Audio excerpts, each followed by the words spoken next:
As Stanley drove home, he couldn't quite deny there was a part of him that was hesitant about making Star a partner. He also knew it wasn't because it was a bad decision, but because Star solely reminded him of his mother. His mother, Boss Ajibola, was known as the barracuda of the business world, and that reputation had come at the expense of her family.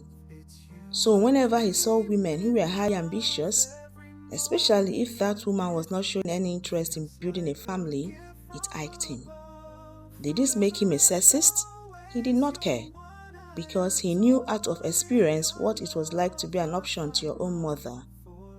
His mother, Bosse, in her younger days, was the original princess and heiress because her father owned a multi-billion naira conglomerate and had high hopes for her both in business and marriage.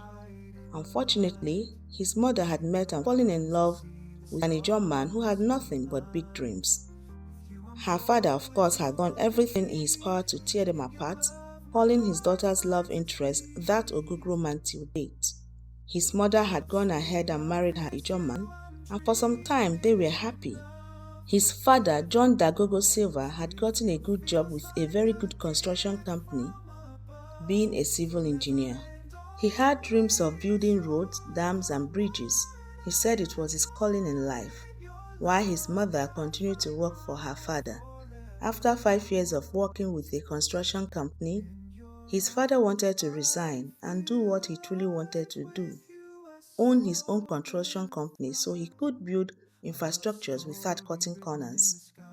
So he had taken his business plan to his father-in-law, who not only ridiculed him, but asked him to stick to his level as he wouldn't know the first thing about building a business or running one, and his parents' marriage was never the same after that. To prove his father-in-law wrong, his father resigned and began trying to build his own construction company, which was no easy feat. He was sleeping late nights, and so was his mother. Then, his father woke up one day and suddenly asked his mother to resign and work with him, that together they could build an empire of their own. But his mother refused because all her life she had wanted nothing but to prove to her father that despite being a girl child, she was the best person to run his company. And her lazy half-brothers didn't help with their rakish lifestyle of drinking, women, and gambling. It became so bad at home that one day his grandfather had come to their house with the police and bodyguards to intimidate his father. He had called him names ranging from gold digger to ambitionless, weakling, and a coward, threatening to do away with him if he made his princess cry again. After that, his parents became strangers sharing a home. One day, after another horrible fight between them, his father gave his mother an ultimatum, him or her father, and she chose her father. The next day, she left her husband, taking their son with her. His father couldn't fight for custody because who was he to fight Chief Ajibola? And besides, he was little over 6 years and considered too young to live without his mother. If only the judge knew how little he ever saw his mom afterwards.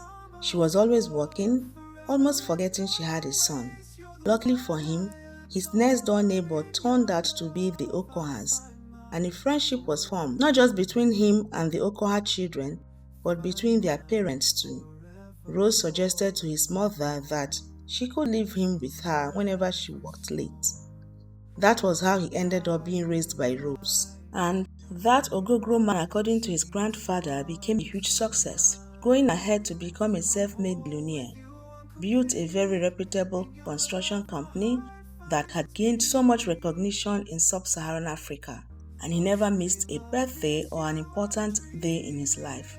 And the holidays he got to spend with him were filled with so much adventure, no matter what African country they were in, Stanley thought as he drove into his mansion. No wonder he was wary of Star. Not that he didn't appreciate working mothers. He did, of course. He had many of them working for him. Just because a woman has a family doesn't mean she doesn't have other passions, and just because a woman has a job doesn't mean her family should suffer. So he had found a way to help them manage both lives to an extent. A well-fitted nursery in every branch of his company, complete with a doctor, nurses, cleaners, and nannies for the nursing mothers, They had to take 30 minutes break every 3 hours to go and breastfeed their babies. And they closed by 3 p.m. till the baby is a year old. No woman should have to make a choice between her family and her career. With a sigh, he wrenched his mind from the thoughts of his mother, wondering why the thought of Star's ambition and obvious lack of interest in marriage and family worried him. It was really none of his business. Besides, Star wasn't a bad person. She possessed a good heart, kind and generous, he thought as he began walking to his house from the carport. Star rushed into her house, juggling her briefcase, handbag, and her dress for the night. She was aware that she was late. She barely had 2 hours to get ready. "Summer, is that you?" her mother asked from the kitchen. "Yes, Mom, good evening," she answered, rushing upstairs to her room. As soon as she got to her room, she dropped her loads and ran a bath for herself. She was running late, but she needed at least 30 minutes of soaking in a scented bath to suit her aching muscles. 30 minutes later, she was carefully applying her makeup. She nodded with satisfaction after she was done with her makeup. She got up from the stool and walked over to the foot of the bed where she had laid her gown. She stared at it in awe once again. Mma had surely outdone herself with this one, she thought with a smile. Just then her mother came in. "My goodness, what a gown!" Joy exclaimed. "That's what you get when you buy custom-made, Mma," she smiled at her mother. "Help me with the zip." Joy came closer and they managed to do up the side zip. "You'll be the most beautiful woman in that party. I hear the bias, but I will take it. I love you for it."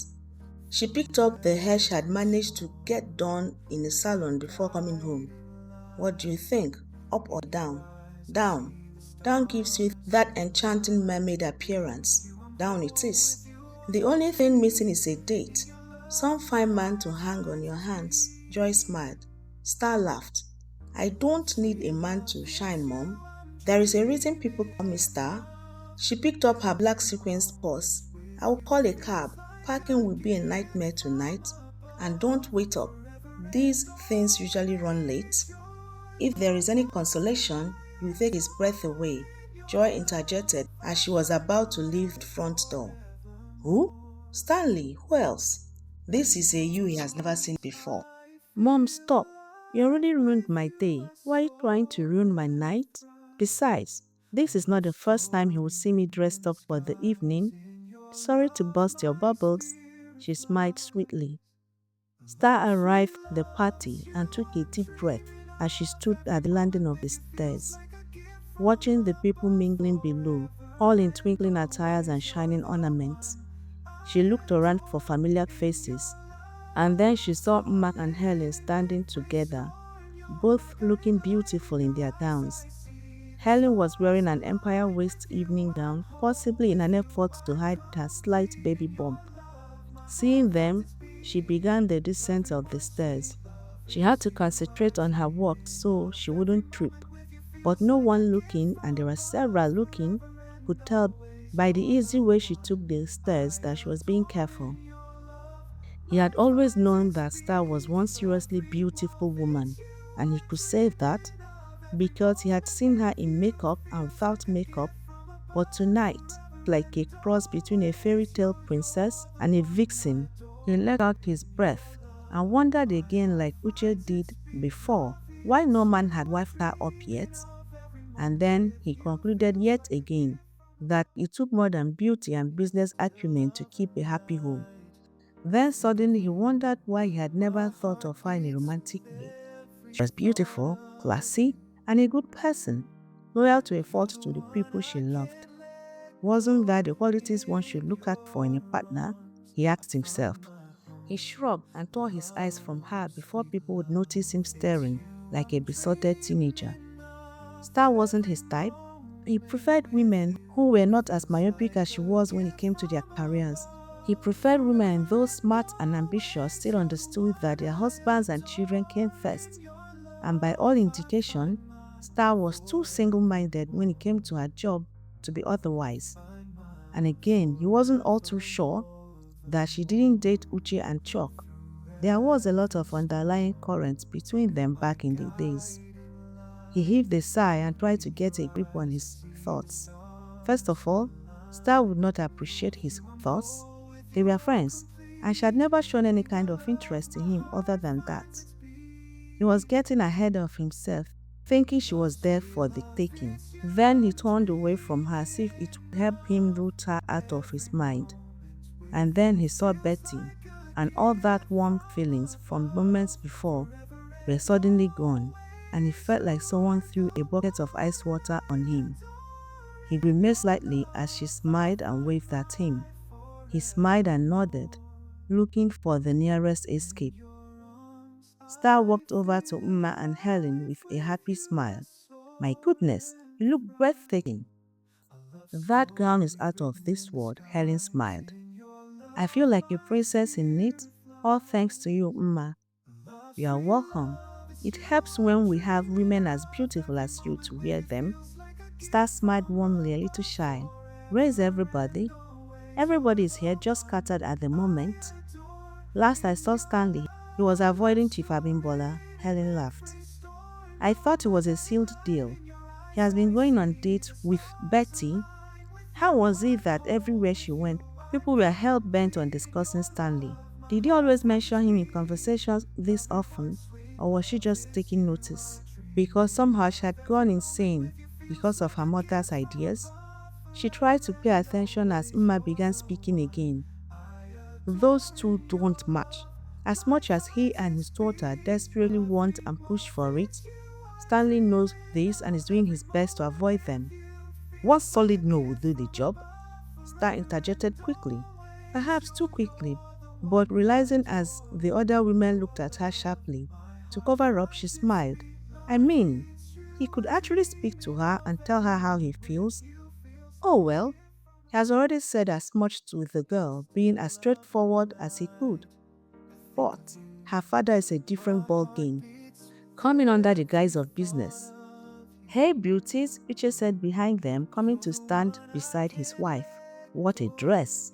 "I totally agree. Wow, Star," Chuck exclaimed, putting his hands around Helen's waist. And suddenly she was hit by such intense loneliness and sadness like never before. She watched them for a moment, engrossed in their partners, not sparing her another thought. Feeling acutely alone and left out, she took several steps away from them, and they didn't even notice. She took a glass of champagne from a passing waiter and she looked around. Everyone seemed to be talking to someone. A group of friends here, a couple there, but she was all alone. She did not have a lot of friends. Her job did not give her time to socialize. She didn't really know anyone that much to just walk up to them and start a conversation. The most she could do was the polite greetings everyone threw at her.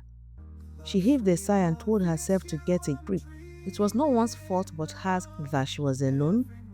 She had spent the better part of her life chasing her dreams and gaining financial freedom, and that had left no room for other things. The occasional date she had never worked out because at the end of the day she compared every one of them to Stanley. And then she stopped, scared with disbelief. To Stanley, she shuddered to even repeat the thought. Not Uche. She had her chance with him and didn't take it. Not Chuck. She only enjoyed playing the cat and mouse game with him. But Stanley? She heaved another sigh and was very tempted to cover her face with her hands, but remembered at the last minute that would mess up her makeup. Why Stanley? She asked herself, swallowing the drink in one gulp and taking another one from yet another passing waiter. Maybe because she didn't know. She had always loved alpha males like her mother said, and Stanley was not the only alpha male she knew. "Hey," someone called to her, and she looked up with a ready smile as she heard Tessie's voice. "You look absolutely stunning." "Thank you, and so do you." "Where is Phyllis?" "He's over there. I spotted you and came to say hi." Star smiled. Tessie was the kindest soul she knew, and was grateful that she took notice of her. What was she saying again about not having friends? "Thank you. I confess I was feeling a little overwhelmed." "It's all right.